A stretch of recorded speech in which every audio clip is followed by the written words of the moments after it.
क्रांतिज्योती सावित्रीबाई फुले यांच्या जयंती दिवशी प्रचाराचा शुभारंभ। सांगलीत फडणवीसांकडून प्रचाराला सुरुवात।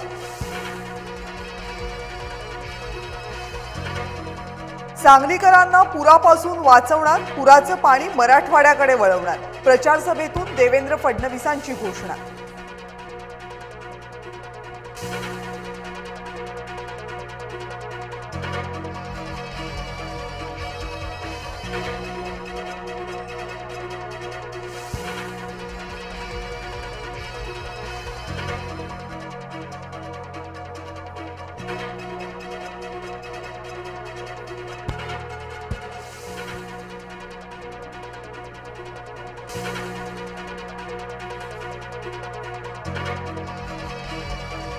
नायगावचं भाजप नामांतर करणार, सांगलीच्या प्रचारात फडणवीसांचं आश्वासन।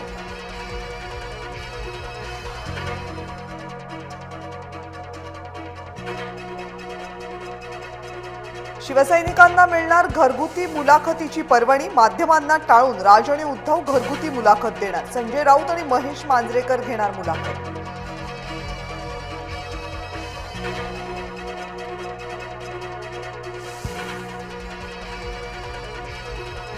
राज्यातील बिनविरोध निवड झालेल्या जागांची चौकशी करा, महाराष्ट्र राज्य निवडणूक आयोगाचे आदेश।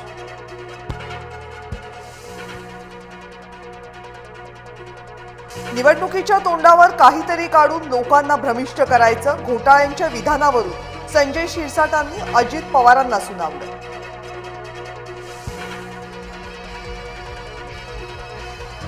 फक्त आश्वासनं देऊन चालत नाही, विकास करावा लागतो। पुण्यामधील अनेक प्रकल्प भाजपच्या काळात पूर्ण, रवींद्र चव्हाण यांनी विरोधकांना ठणकावलं। भर पत्रकार परिषदेत अजित पवारांनी काढले भाजपचे वाभाडे, भाजपकडूनही अनेक वादग्रस्त उमेदवार, अजित पवारांचा हल्लाबोल।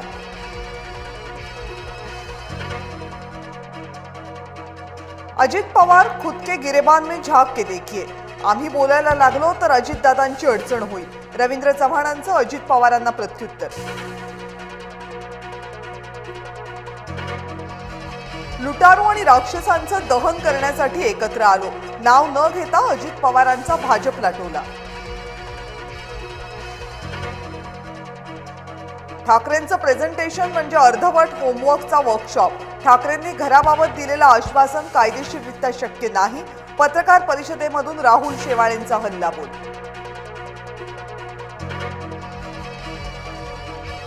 मराठी साहित्य मंडळाचे कार्याध्यक्षांवर हल्ल्याचा प्रयत्न, साहित्य संमेलनाच्या स्थळीच विनोद कुलकर्णींवर हल्ला, घटनेचा व्हिडिओ जय महाराष्ट्रच्या हाती।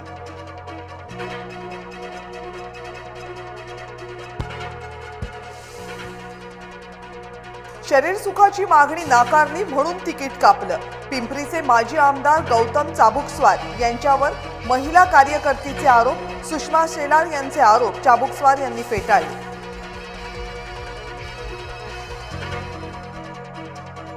देवेंद्र फडणवीसांनी शब्द पाळला, मुख्यमंत्री देवेंद्र फडणवीसांनी युवांना दिली उमेदवारी, भाजपचे 27% उमेदवार 40च्या आतले।